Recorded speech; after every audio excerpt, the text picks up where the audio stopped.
warahmatullahi wabarakatuh. Kembali bersama saya Abu Marlo, kita bicara tentang puasa jalan untuk ke dalam. Kita tahu bahwa puasa itu adalah kewajiban untuk kita melakukan tidak makan dan tidak minum, tetapi yang menarik adalah ketika kita bicara puasa secara holistik, ternyata puasa tidak hanya untuk tubuh fisik kita. Ketahuilah bahwa dalam perspektif kesadaran bahwa kita memiliki tubuh fisik dan juga tubuh non-fisik. Nah, tubuh non-fisik ini kita sebut sebagai yang namanya adalah jiwa. Yang menarik adalah ketika tidak makan dan tidak minum, itu adalah bagaimana kita untuk membuat tubuh kita untuk bisa lebih baik lagi, untuk bisa lebih jeda lagi, untuk bisa lebih istirahat lagi. Tetapi yang paling penting justru bukan masalah tidak makan dan tidak minum, bukan hanya menahan tidak makan dan tidak minum. Yang menarik juga adalah bagaimana kita berpuasa dalam wilayah yang namanya jiwa kita. Karena menahan diri atau arti dari puasa itu, artinya juga bagaimana menahan jiwa kita, yang di mana di dalam jiwa kita itu terdapat pikiran, perasaan, dan emosi, di situ tempat di mana adanya hawa nafsu dan ego, sehingga lebih penting ketika kita tidak makan, tidak minum dalam konteks fisik, juga memberikan nutrisi bagi jiwa kita. Kenapa? Karena output dari puasa itu bukan hanya secara ritual menahan makan dan minum, tetapi bagaimana memperbaiki akhlak kita, bagaimana memperbaiki perilaku kita, dan yang terpenting kalau dalam kekinian bagaimana membuat mental kita jadi jauh lebih sehat.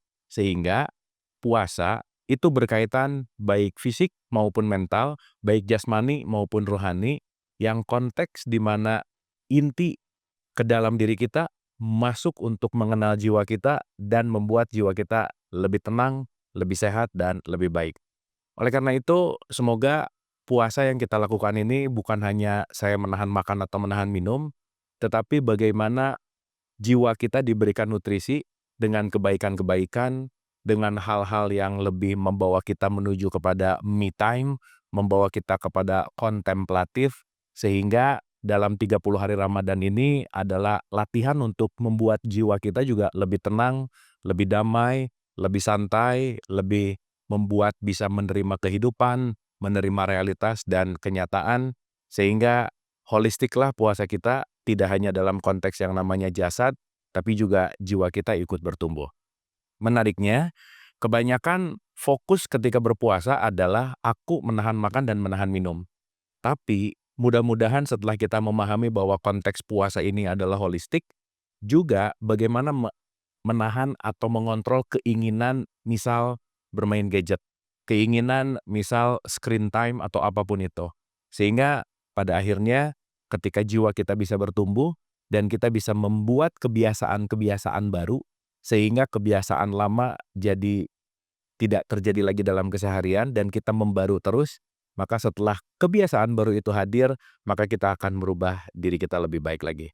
Oleh karena itu, mari kita berpuasa bukan hanya fokus makan apa, buka apa, sahur apa, masak apa, buka di mana, tapi milikilah waktu untuk ke dalam diri kita, untuk masuk kepada jiwa kita, untuk belajar juga membuat kita tidak kompulsif, kita tidak marah-marah, kita tidak banyak kesal, karena pada dasarnya pertumbuhan yang terpenting bukan hanya pada faktor fisik, tapi pertumbuhan jiwa. Yang pada akhirnya kalau kita bicara Idul Fitri, kembali kepada fitrah jiwa kita yang penuh dengan welas asih, yang penuh dengan kedamaian dan kebahagiaan. Terima kasih.